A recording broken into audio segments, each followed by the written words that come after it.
Are you a med scholar?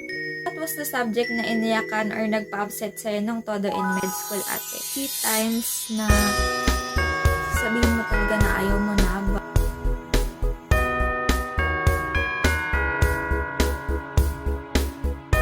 Hey everyone! Welcome back to my channel. I'm Patty, a 5th-year medical student / postgraduate intern from the Philippines, and for today's video, we will be answering your med school related questions that you guys sent me over Instagram as well as on Facebook. And also, at the end of this video, I will be sharing the mechanics on how you will be able to win one Focus 2021 planner. So this is the one that I will be using next year, and this one will be for the lucky winner. So stay until the end and let's begin! So our first question is from Glory, and ang question niya is, madali lang bang makapasok sa med school, ate, or dapat mataas ang undergrad course grades? So it's not easy, but it's not that hard. All you have to do is to take NMAT or yung National Medical Admission Test, and if yung NMAT score mo is pasok doon sa NMAT score requirement ng school, you can proceed to the application process. You can some medical schools require interview, and others naman is based na lang doon sa credentials na isa-submit mo. How application mo is based pa din doon sa NMAT score, yung general weighted average mo nung pre-med course mo, and also yung score nung credentials and nung interview, kung meron man interview yung med school. Next question is from Kat Cafe. So, advice po sa NMAT, and Ate Pat, how does NMAT result affect when choosing what med school? So, iba-iba kasi yung NMAT score requirement for some schools. So, other school, pag may 40 and up yung NMAT mo, pasok ka na. However, most med schools, ilarank nila yung NMAT score mo. So, if mas mataas yung NMAT score mo, the better. But like what I have said earlier, it is not only based sa NMAT, but it is based on your application score as a whole. And your other question, which is advice po sa NMAT. So, I remember when I was preparing for NMAT, hindi ako nag-enroll sa review center, but I bought the NMAT reviewer, yung red one. I think it's around 400 or 500 pesos, yung 2 books na yon. And also, I bought another reviewer. Plus also, inaral ko din yung physics book namin nung high school. Kasi most of the subjects in NMAT is subjects from high school. So, meron dyan from basic sciences, meron din physics, trigonometry, basta general knowledge siya. And also, ayun, inaral ko mabuti yung formulas. Nag-memorize ako ng mga basic formulas sa physics. And minemorize ko din yung abstract reasoning part. Naisisend kasi sa'yo yung CEM na reviewer. And aralin mo yon and i-memorize mo yung ibang abstract reasoning because eksaktong-eksakto na lalabas yung ibang images doon sa exam. So, next question, what is your favorite med subject? I think my favorite med subject is yung OB.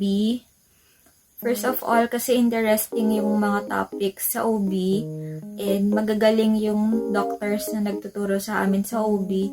And also at that time, I was diagnosed to have PCOS or polycystic ovarian syndrome, which is a gynecologic condition.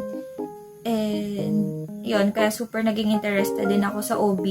Pero nung second year ako, gusto ko talaga yung pedya. However, nung third year med na, super hirap na nung exams ng pedya. So, Ayun, hindi ko na siya favorite nung third year. So, next question is from It's Ali Vivi, and sabi niya, okay po bang pre-med course ang medtech? My answer is yes. I'm a registered medical technologist way back 2015, and during second year medicine kasi, the subjects includes pathology, microbiology, parasitology, which are the major subjects na na-take up na noong medtech. So, malaki din yung advantage ng pagiging medtech. However, pagpasok mo ng med school, pantay-pantay na yan, whether you graduated as an accountant or you graduated as a nurse, pantay-pantay dapat yan, and hindi mo iisipin kung may advantage ka sa ganito or sa ganyan, because all of you will become equal once you entered med school. Next question is from Jennifer Dane. Are you a med scholar? So yes po, I'm a scholar since pre-med. So when I was in my medical technology years, I'm a Philippine Veterans Affairs Office Scholar since my grandfather was a soldier, and ako yung napili na beneficiary for the scholarship. And nung med school naman, I applied for a CHED scholarship wherein free yung tuition fee ko from first year up to third year med. Kasi I think it's not applicable for clerkship. That's why 3 years lang yung scholarship ko. And also, since sa State University ako nag-med school, which is University of Northern Philippines, hindi ganun kabigat yung tuition na binabayaran. And yep. And also, I would like to remind those aspiring doctors who are watching now that money should not be a hindrance on your dream. And kung sa tingin nyo hindi afford, make a way. Kasi there are a lot of scholarships that are available. There is CHED scholarship, provincial scholarship, DOH scholarship, etc. So from Dr. Apple de Fruit, hi Doc, I just want to ask, why did you make medicine your chosen field of study, Lovelots? So, I actually cannot remember the exact moment when I realized that I want to be a doctor, but I can remember that I am inspired by my previous doctors while I was growing up, and siguro I think that has an effect on why I am here right now. And for Keisha Acosta naman, is taking med a calling for you? And my answer for that is yes. I think this profession is a calling for me. So next question is from Sayan Nem. What made you decide to go to med school? And from Erica Tenko naman, what inspired you to go to med school and to start vlogging?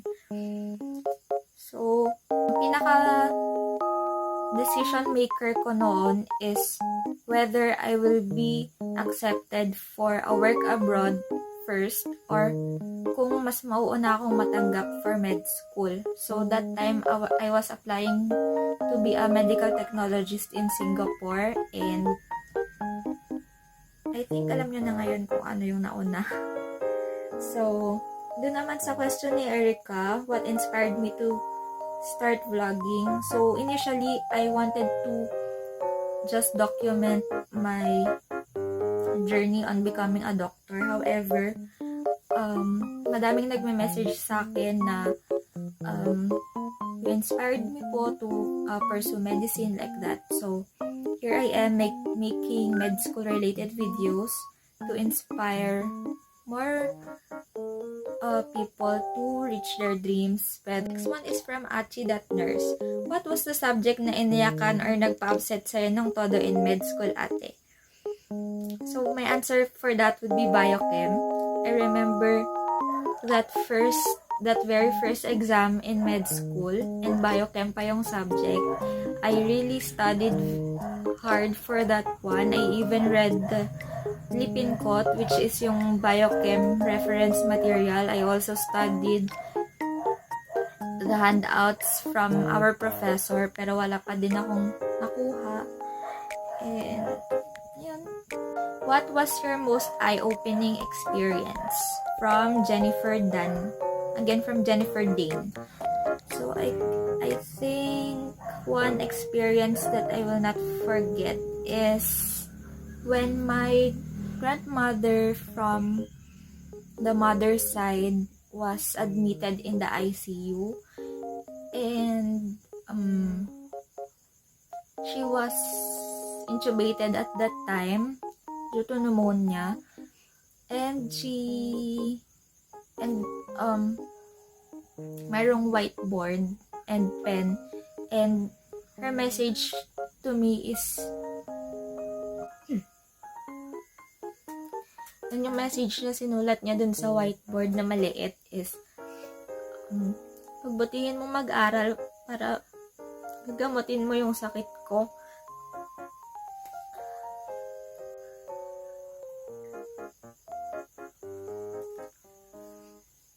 I think that is one of the most eye-opening experience and message for me, because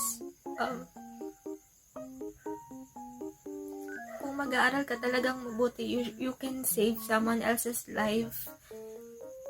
And my grandmother is really one of my inspirations, and unfortunately she already passed away last 2018. So yeah.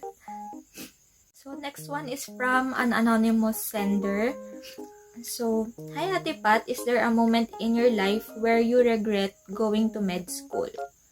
So, there will be times na sabihin mo talaga na ayaw mo na, but especially when you really study hard for an exam pero hindi nagre-reflect yung effort mo dun sa score na nakukuha mo. But you really have to remind yourself the reasons why you started this, or why you started that, why you are here. And yun. But I do not regret entering med school at all. From Audrey Gravador. Do you have a specialty in mind, and are you planning to practice in the Philippines? So, I would like to be a pediatrician here in my province. If God will permit me, after pediatrics, I would love to go into infectious diseases. So, yeah. Next one is from Ayona Colleen. Where do you get inspiration when you're feeling down? And from IC Pimentel naman, how to survive med school po. So, when I'm feeling depressed or feeling demotivated, I usually watch medical shows such as yung Grey's Anatomy. So, all throughout my 4 years of med school, nanonood ako ng Grey's Anatomy during times na tinatamad talaga akong mag-start. And how to survive med school, you don't have to be smart, but you have to be dedicated, and you have to persevere and have courage to face your exams. And sa med school kasi pag may tiyaga, may nilaga. So, kahit matalino ka, kung hindi ka magtsatsaga na mag-effort, or kahit matalino ka pero hindi mo ginagamit yung talino mo, you will not succeed in med school. So, next one is from Angela Gapas. Paano ka po nag-aaral ng anatomy, ha? So,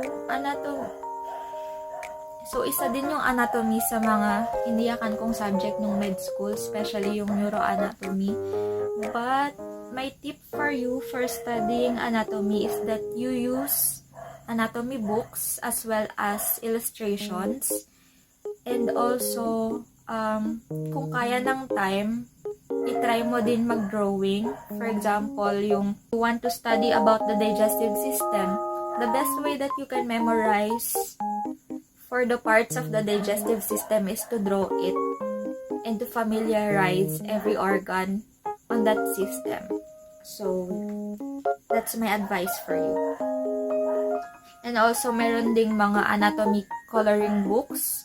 I think that is also a good way to learn anatomy. From IC Pimentel, how to memorize the topics or the key concepts in med school. And from Faith Salud naman, any tips for effective and efficient studying. So, ako kasi iba-iba yung way ko ng pag-memorize. However, in med school, it's not purely memorization. It's more on familiarizing concepts. For example, kung binasa mo yung isang topic and inintindi mo siya, it will stick on your mind compared dun sa minemorize mo lang siya for that exam. And also, I make use of several mnemonics or stories. So, ginagawan ko talaga ng story yung isang topic. Kasi pag the more personalized yung mnemonics mo for a certain topic, the more that it will stick to your mind. So, yes. Next question from Abigail Enriquez. What are your thoughts about online learning as an intern, and how did you survive second year med? They said it's the hardest year in med school because of the transition and nakakaiyak nga po. For me, third year med is the hardest part. Kasi pag third year ka, andun na yung pediatrics, OB, and other more complex topics compared dun sa second year med. But my thoughts about online learning is it's not as productive as the actual learning at school. Kasi iba yung environment at home or kapag online learning, and iba din yung environment at school. Syempre, iba yung pressure kapag face-to-face ka with your professor, and iba yung comfort na binibigay ng room mo. So, yun. I agree with dun sa nakakaiyak nga po. So, next one from Aryan Camille Tanya. Any regrets po? I think one of my regrets is not studying very, very hard during med school. Yes, I studied hard. That's why I am already here. But I should have done better. And that's my advice for those who are still on their first 4 years of journey to becoming a doctor. So, study harder. So, next one is from Gemini's Moon. So, ano po ang mas prefer mo, day shift or night shift, and why? So, I think it depends upon the situation. Kasi, you will be able to spend the night at your home. So, pwede kang mag-aral sa gabi, or pwede kang pumunta kung saan mo gustong pumunta during the evening. However, kapag day shift kasi, maaga kang magla-log-in sa hospital. So, ibig sabihin, maaga ka dapat gumising. And kung night shift naman, I can do my house chores during the morning. And also, I can do some of the errands like paying bills or doing the laundry. However, puyat ka naman kung night shift. But sometimes when hindi toxic yung duty, nakakapag-aral din naman kami during night shift. So, in between. From Mia.s, what realistic advice can you give to all the aspiring med students? From Andrea naman, advice for those who want to take up medicine. And for Jen, message for aspiring doctors but are too scared to pursue their dreams. If it is really your dream, you have to go for it. Whether you have to sacrifice a lot of things so that you will be able to reach for that goal.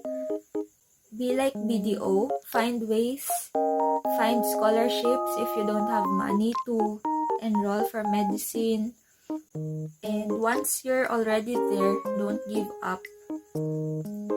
You can take breaks, yes, but don't give up. What you have to do is to persevere and to be diligent enough to finish what you have started, and also don't forget to remember your whys.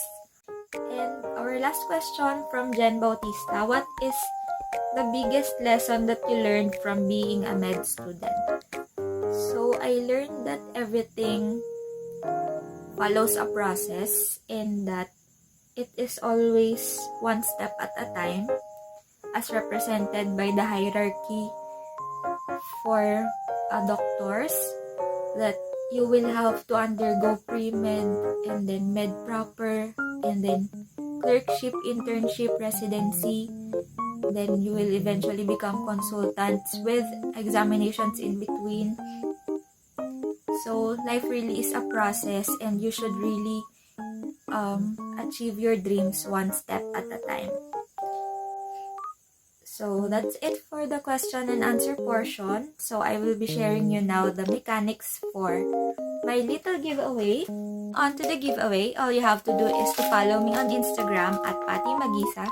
Second one is to subscribe to my channel, click on the notification button. Third one is to like this video and then comment down below what are you most looking forward to this coming 2021 together with your IG name. I will be contacting the winner via IG on December 25, 2020. And that's it. Good luck, and if you have video suggestions or comments, just leave them down below. And I'll see you on my next video. Bye!